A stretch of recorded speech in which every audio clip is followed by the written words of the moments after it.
If you're like most course creators, you believe that your success hinges on your ability to effectively market and sell your course. And there is a lot of truth in that. After all, being able to grow an audience full of people experiencing problems your course can solve, and then leading them through an automated sales process that turns them into customers plays a big part in your ability to grow. But what happens when your emotions get in the way of doing the sales and marketing things that need doing? I'm not suggesting that emotions are bad and that you should keep everything inside, but speaking from my own experience, there have been times when my emotions get the best of me and then I end up making decisions that aren't the best for me. If you've ever felt stuck in fight, flight, or freeze mode when it comes to tackling your sales and marketing problems, then you already know exactly what I mean. Today I'm sharing the top 3 ways I've been able to quit sabotaging my own success and start managing my emotions around the things that need doing.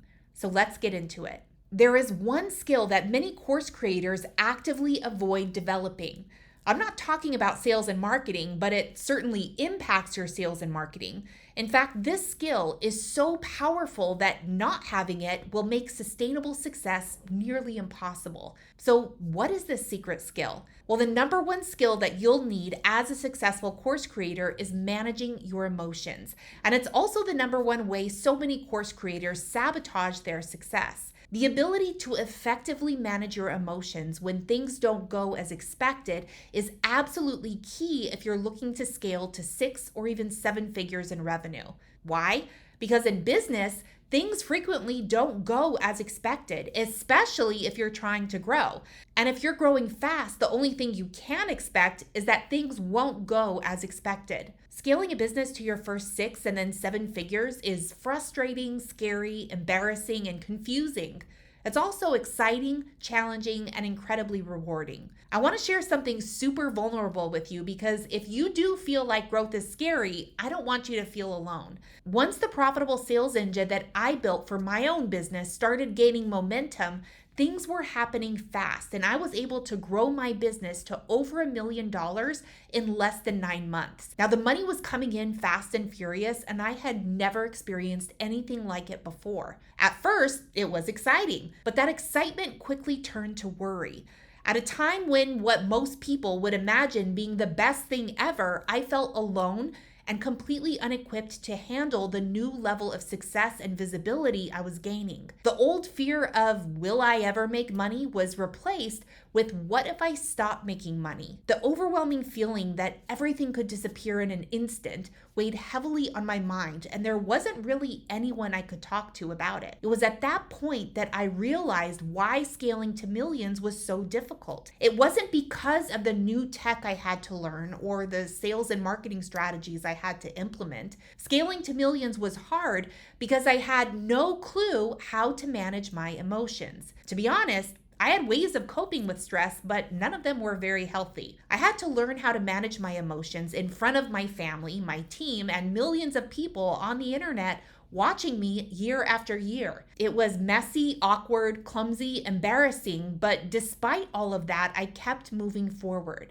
I became grateful for mistakes because they were evidence I was learning. I became grateful for things breaking because it meant I was growing. I became grateful for confusion and frustration because I knew it meant a big breakthrough was coming. So the big question is, how do you do it? How do you break free from a lifetime of mental conditioning that teaches you that change is scary and uncertainty is dangerous? How do you learn to effectively manage your emotions and get better at doing it over time so that you can finally reach that next level of success? Well, today I'm giving you 3 concrete things I did to manage my emotions and stop sabotaging my success. But before I do, I want you to know that the goal is not to be perfect at managing your emotions. I mean, I'm better than I used to be, but it's still something I actively work on every day. It's actually impossible to be perfect at anything, so you can just throw that word right in the trash can. Each level of success will require you to improve your ability to manage your emotions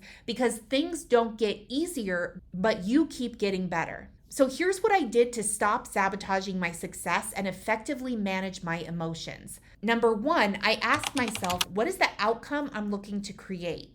I can't emphasize enough just how much this question has helped me get out of some really dark situations. Anytime I begin to feel like I'm stuck, I ask myself this question.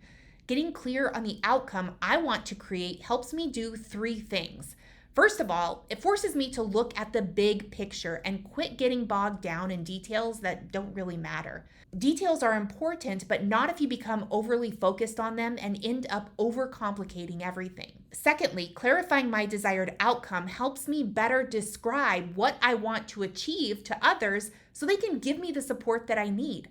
I mean, let's be honest. We all need help from time to time, but it is difficult for people to help me if I'm not accurately able to describe my desired destination. Finally, it triggers the problem-solving part of my brain, and I can more easily see solutions that weren't initially visible to me. When I get clear on the outcome I want, it feels like a secret chamber of motivation gets unlocked. I don't know how I'll get there, but clarifying what there looks like can definitely help point me in the right direction. When I first started asking myself, what is the outcome I'm looking to create, it didn't feel natural at all.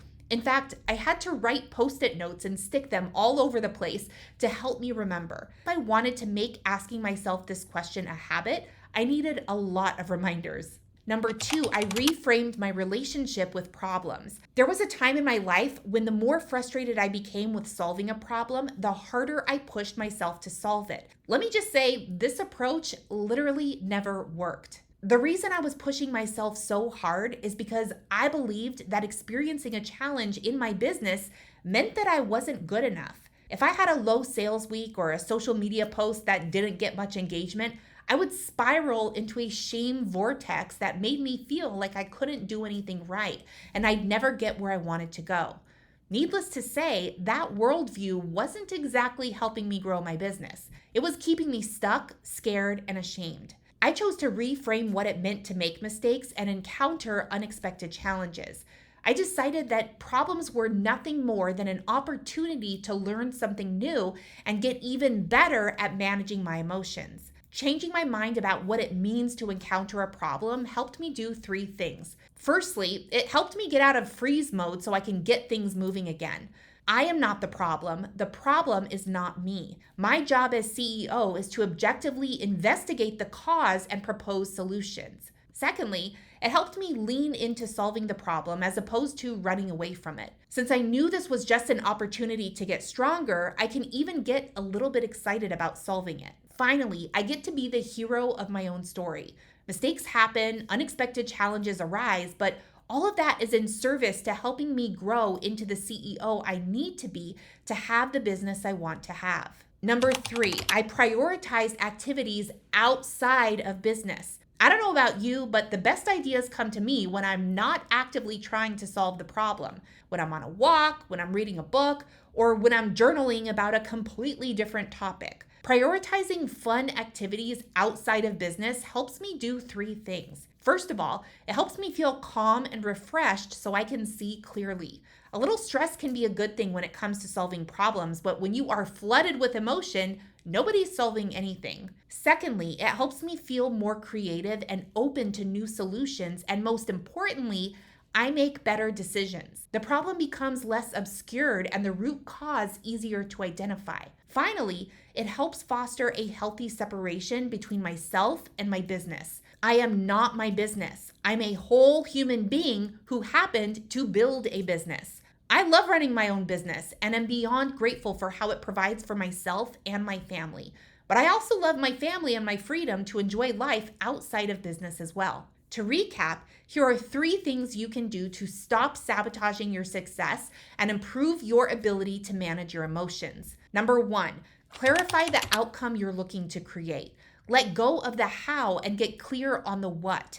And most importantly, after you're clear on the what, don't be shy about asking for the support you need to make it happen. Number 2, reframe your relationship with problems. Problems are nothing more than an opportunity to strengthen your resilience and develop the skills you need to have the business you want. Number 3, prioritize activities outside of business. It's your responsibility to fill your tank, and you can only run on fumes for so long. Having a life and a sense of purpose outside of business isn't just nice to have, it's required. If you liked what you heard, be sure to like, subscribe, and leave a comment below that tells me what resonated with you the most. I appreciate you being here, and I'll see you next time when I share even more about what it really takes to grow a successful online course business without launching.